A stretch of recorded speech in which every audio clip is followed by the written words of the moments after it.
Bismillahirrahmanirrahim. Assalamualaikum warahmatullahi wabarakatuh.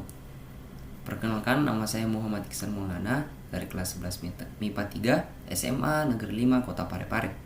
Pada kesempatan kali ini, saya akan menjelaskan mekanisme respirasi atau metabolisme yang dimana salah satu dari bagiannya yaitu respirasi aerob karbohidrat.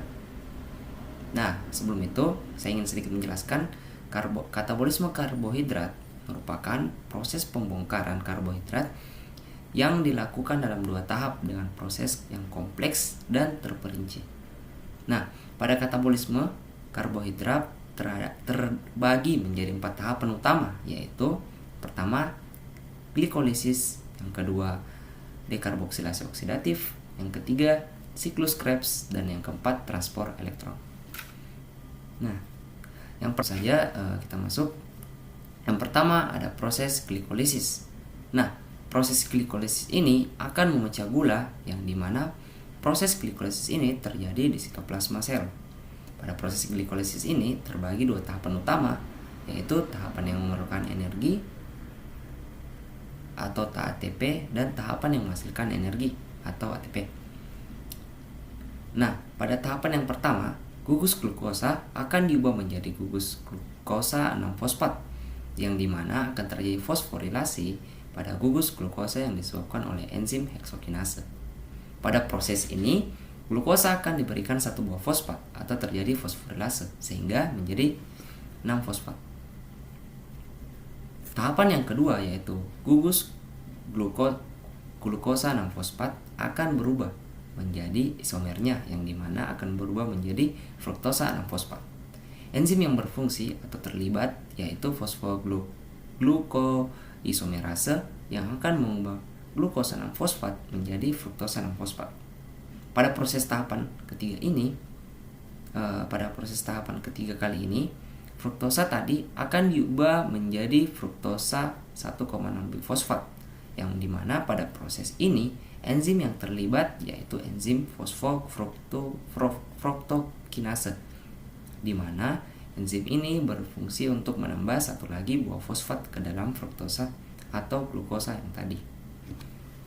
Nah, proses keempat yaitu proses yang dinamakan proses aldolase.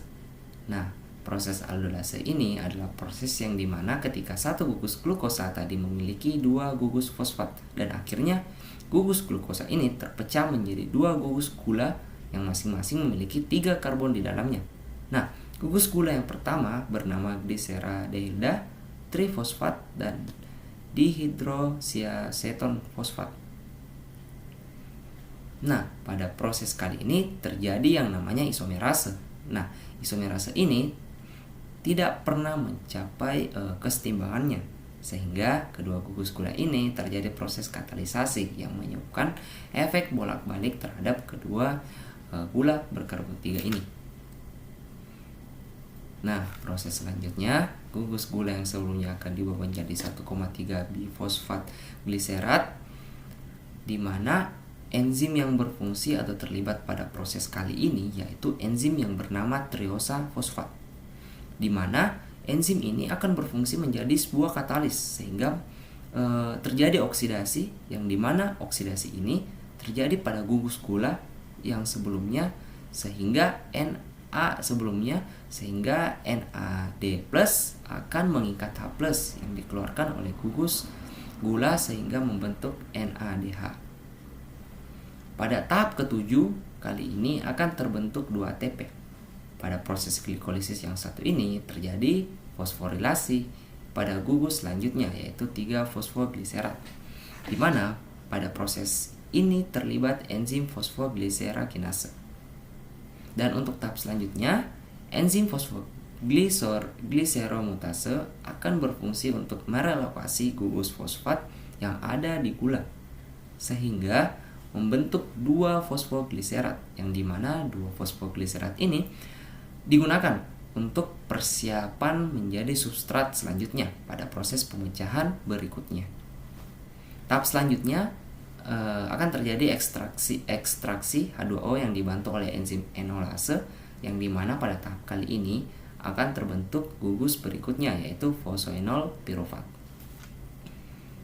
Dan pada proses terakhir glikolisis satu ini akan ditransfer lagi 2 ADP menjadi ATP, sehingga fosfoenol piruvat akan berubah menjadi piruvat, yang dimana pada proses kali ini enzim yang bekerja atau terlibat yaitu piruvat kinase untuk pembentukan piruvat.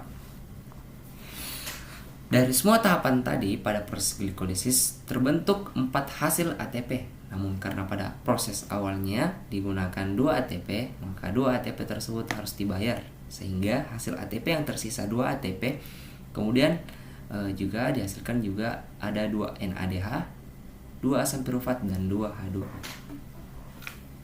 Nah, yang kedua, tahapan kedua yaitu adalah proses dekarboksilasi oksidatif atau yang biasa disebut reaksi transisi. Nah, reaksi transisi ini terjadi di matriks mitokondria, yang dimana asam piruvat yang dihasilkan dari proses glikolisis akan diubah menjadi asetil koenzim A. Sebelum masuk ke matriks mitokondria harus melewati yang namanya protein integral. Kemudian pada kasus kali ini digunakan enzim piruvat dehidrogenase, yang dimana enzim ini akan mengeluarkan CO2 dari asam piruvat. Kemudian terjadi juga proses oksidasi dari ion H+, yang dimana NAD+ akan mengikat ion tersebut dan menjadi NADH. Nah, selanjutnya hasil akhir dari proses ini yaitu dekarboksilasi oksidatif, yaitu hasilkan 2 asetil KOA, yang kedua 2 CO2, dan ketiga 2 NADH. Nah, proses ketiga yaitu siklus Krebs atau siklus asam sitrat. Tahapan yang pertama yaitu asetil koenzim A akan masuk ke dalam dan kemudian berikatan dengan asam oksaloasetat yang dibantu oleh enzim sitrat sintetase. Kemudian akan menghasilkan sitrat, yang dimana asam sitrat ini mempunyai 6 karbon utama. Kemudian proses selanjutnya akan dibantu oleh enzim yang bernama akonitase. Enzim akonitase ini akan mengeluarkan H2O dari asam sitrat, kemudian membentuk yang namanya isositrat dehidrogenase.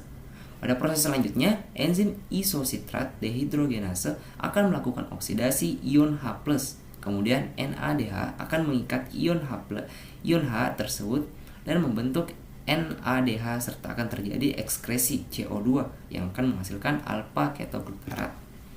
Nah, pada proses kali ini alpha ketoglutarat akan mengoksidasi ion H+ dan berikatan dengan NADH+, sehingga menghasilkan NADH, yang dimana proses ini dibantu oleh enzim alpha ketoglutarat dehidrogenase yang juga mengekskresi CO2, sehingga pada masa akhirnya akan membentuk yang namanya suksinil koenzim A. Nah, proses berikutnya yang akan terlibat atau bekerja yaitu enzim suksinil CoA sintetase, yang dimana pada proses kali ini akan terjadi fosforilase tingkat substrat, yang dimana GDP akan berubah menjadi GTP, serta akan terjadi proses ADP yang akan berubah menjadi ATP karena proses penambahan fosfat. Kemudian dilanjutkan dengan proses pembentukan suksinat. Pada proses kali ini enzim yang akan bekerja atau terlibat suksinat dehidrogenase, yang dimana suksinat akan memindahkan ion H-nya kepada ADP+, kemudian akan membentuk yang namanya FADH2 dan akan menghasilkan fumarat 4 karbon. Nah, pada proses ketujuh ini fumarat akan berikatan dengan ion H2O yang dibantu dengan enzim fumarase, sehingga membentuk yang namanya malat. Sehingga pada proses akhirnya malat ini akan melakukan oksidasi terhadap ion H+ yang akan berikatan dengan asam oksaloasetat. Nah, asam oksaloasetat ini lagi akan berikatan dengan suksinil koenzim A yang baru akan terbentuk, kemudian terulang kembali menjadi oksaloasetat. Jadi hasil akhir dari proses siklus Krebs ini atau siklus asam sitrat yaitu pertama 6 NADH, kedua 2 ADP, yang ketiga 2 CO2, dan yang terakhir 2 FADH2. Proses terakhir yaitu transfer elektron.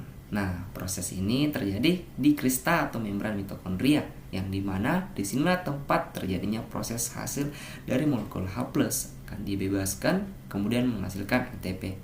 Nah, pada proses kali ini enzim yang terlibat atau bekerja yaitu enzim ATP sintetase, yang dimana berfungsi untuk memompa ion keluar sehingga membentuk ATP, yang dimana satu ion NADH akan mengalami 3 tahap pemompaan sehingga menghasilkan 3 buah ATP, sedangkan Fa2H2 akan hanya melewati 2 tahap pemompaan sehingga 1 FADH hanya menghasilkan 2 ATP. Dan proses akhir dari transfer elektron secara keseluruhan ini dihasilkan 36 ATP. Baik, sekian penjelasan saya mengenai tahapan-tahapan mekanisme respirasi atau metabolisme-katabolisme. Kurang lebihnya mohon dimaafkan. Wabillahi taufiq wal hidayah. Wassalamualaikum warahmatullahi wabarakatuh.